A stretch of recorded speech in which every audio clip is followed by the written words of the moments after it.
Siapa di sini yang masih mengalami nyeri asam lambung atau sering kita bilang sakit mah? Minum obat ini nggak tepat, minum obat ini nggak cocok. Sebenarnya seperti apa sih pengobatan atau pilihan obat yang tepat untuk asam lambung? Saksikan terus video ini, langsung kita bahas.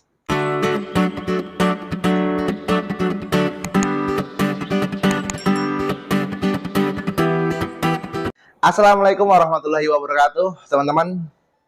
Kembali lagi di channel Bambang Sumedi. Terima kasih teman-teman yang sudah stay, yang sudah mengklik video ini, sehingga teman-teman bisa menyaksikan informasi-informasi yang saya bagikan kepada teman-teman semua, tentunya tentang obat-obatan, tentang farmasi, tentang apotek, tentang apoteker, dan isu-isu terbaru terkait dunia kefarmasian.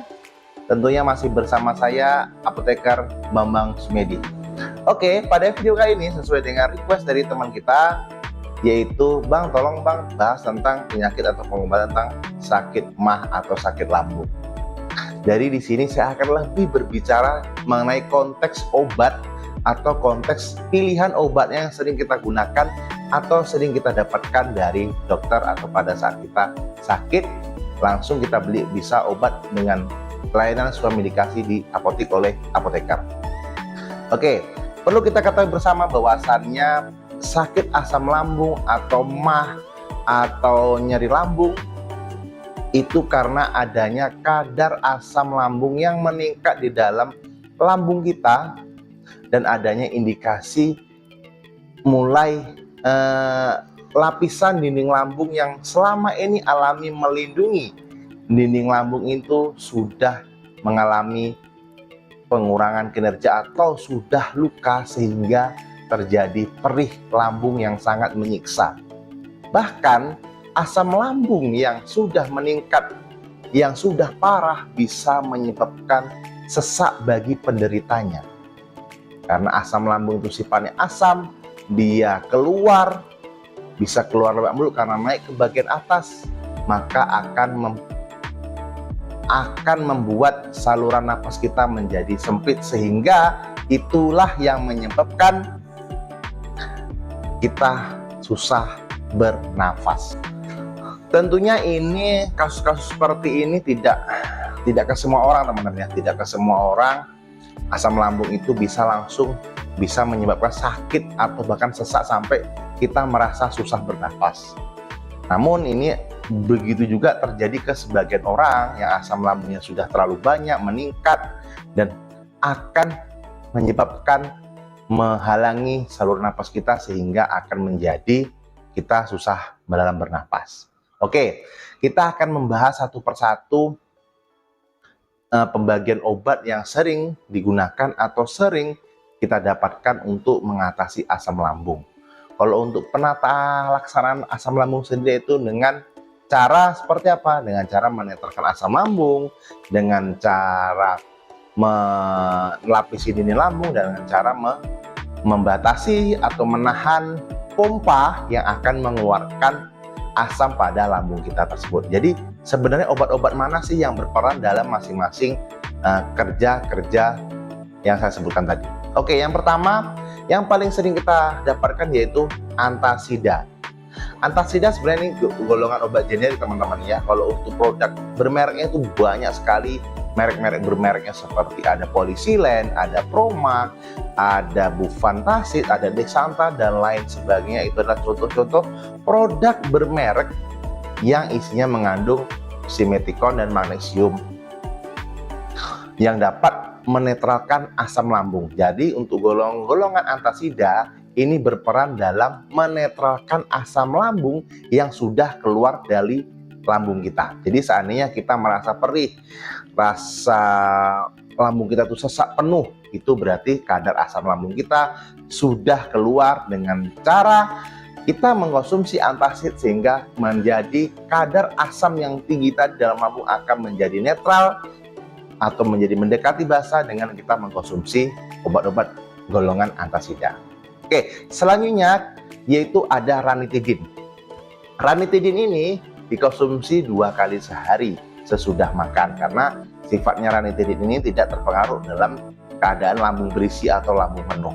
Dengan ranitidin ini memiliki cara kerja, yaitu dengan cara menghambat histamin-histamin yang akan nantinya bekerja melepaskan asam lambung tersebut. Jadi dihambatnya histamin tersebut dengan reseptor sehingga tidak jadi terjadinya pelepasan asam lambung. Dan selanjutnya yaitu ada golongan contoh obat, yaitu seperti lansoprazol, omeprazol, dan lain sebagainya. Itu dengan cara kerja, memiliki cara kerja yaitu dengan membatasi atau menahan pompa. Jadi ibaratnya kalau lambung kita tuh ibaratnya penampungan, sebelum nyampe penampungan asam itu mempunyai seperti pipa. Jadi kerjanya golongan seperti lansoprazol, omeprazol itu gunanya atau cara kerja itu menahan pipa tersebut supaya tidak terjadi pelepasan asam lambung. Dan selanjutnya yaitu golongan sukrafat. Nah, sukrafat ini ada sediaan tablet, ada sediaan sirup. Jadi kalau sukrafat ini berbeda dengan antacid, berbeda dengan ranitidin, berbeda dengan lansoprazol atau omeprazol. Sedangkan sukrafat ini dia membentuk jaringan yang akan melapisi dinding lambung sebelah dalam. Jadi misalnya dinding lambung kita ini sudah mulai luka-luka atau dinding lambung kita ini mudah perih atau mudah teriritasi dengan asam lambung, maka gunanya sukrafat ini adalah melapisi dinding lambung kita supaya tidak terasa perih pada saat kita mengalami kadar asam lambung yang meningkat. Nah, jadi dari golongan obat tadi yang paling sering, sebenarnya masih banyak lagi teman-teman ya golongan obat asam lambung, namun yang paling sering kita gunakan atau kita jumpai yaitu adalah antacid, golongan antacid dan kawan-kawannya, ada ranitidin, ada lansoprazol, omeprazol, dan sukrafat. Itu paling sering dijumpai dan mudah kita dapatkan di apotek. Untuk teman-teman sendiri, pilihan yang tepat sih mana sih Bang? Nah, kalau untuk pilihan tepat untuk teman-teman kita semua yang menderita asam lambung, tergantung teman-teman, silahkan konsultasikan dengan dokter teman-teman. Seandainya teman-teman mempunyai sakit asam lambung, teman-teman silahkan konsultasikan ke dokter. Seandainya teman-teman cocok mendapatkan obat, mungkin antacid, mungkin teman-teman mendapatkan ranitidin, mungkin teman-teman mendapatkan lansoprazol, omeprazol, teman-teman bisa mengkonsultasikan sehingga teman-teman bisa memakai dengan jangka berulang atau dengan penggunaan berulang. Kalau untuk penggunaan antacid dan ranitidin itu bisa didapatkan secara bebas atau dengan swamedikasi oleh apoteker. Nah, selanjutnya sebenarnya apa sih yang menyebabkan asam lambung kita ini meningkat? Sebenarnya apa sih kok tiba-tiba bisa asam lambung? Nah, untuk kebanyakan kita di masyarakat biasanya asam lambung itu biasanya orang telat makan. Jangan telat makan sih.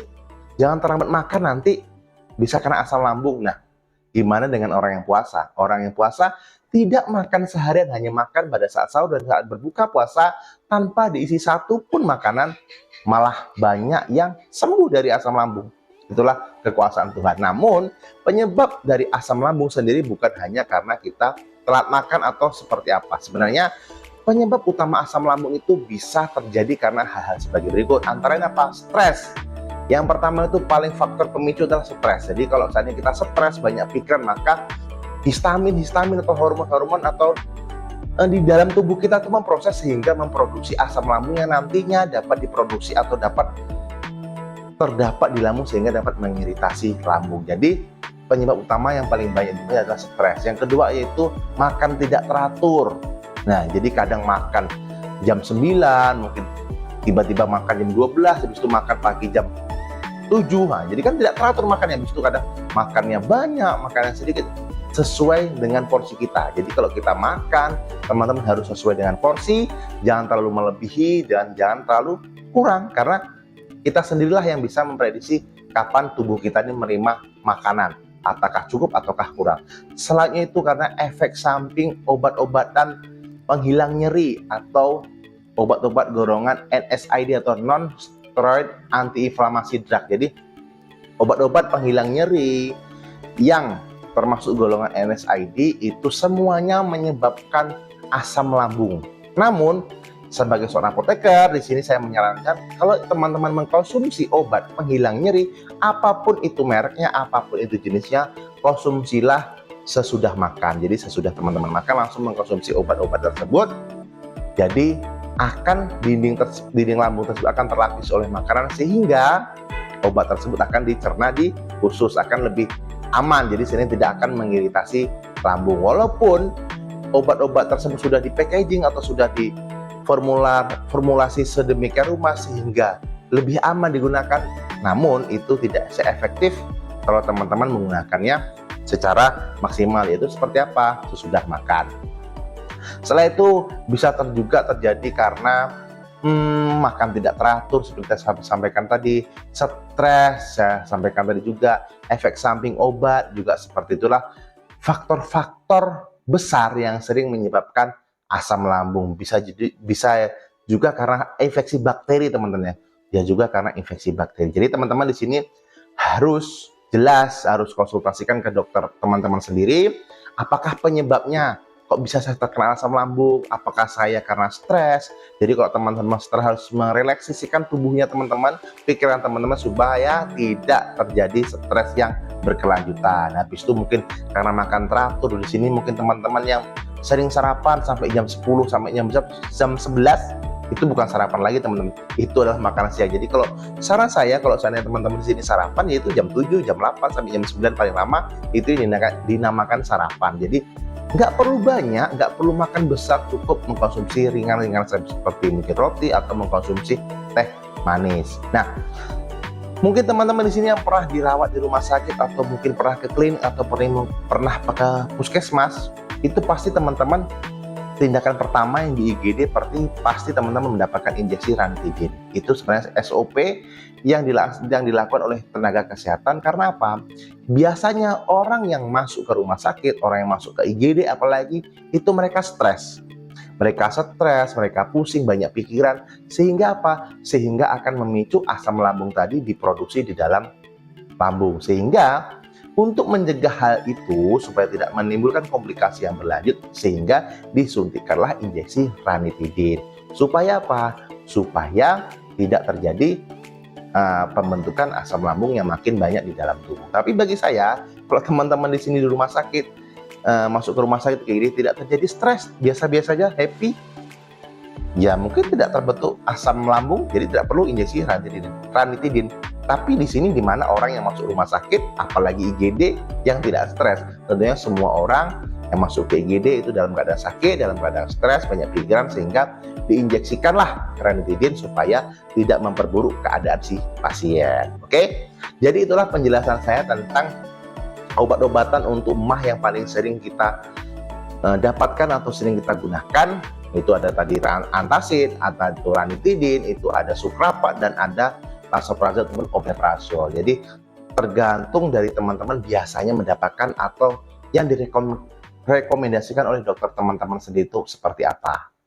Jadi untuk sakit teman-teman sendiri adalah teman-teman sendiri yang paham dengan konsultasi dengan dokter. Nanti kalau terkait obat, teman-teman bisa konsultasi dengan apoteker. Oke, itulah informasi yang dapat saya sampaikan buat teman-teman semua. Saya mohon maaf bila ada kesalahan dalam penyampaian saya akhiri. Assalamualaikum warahmatullahi wabarakatuh. Tanya obat, tanya apoteker. Salam sehat.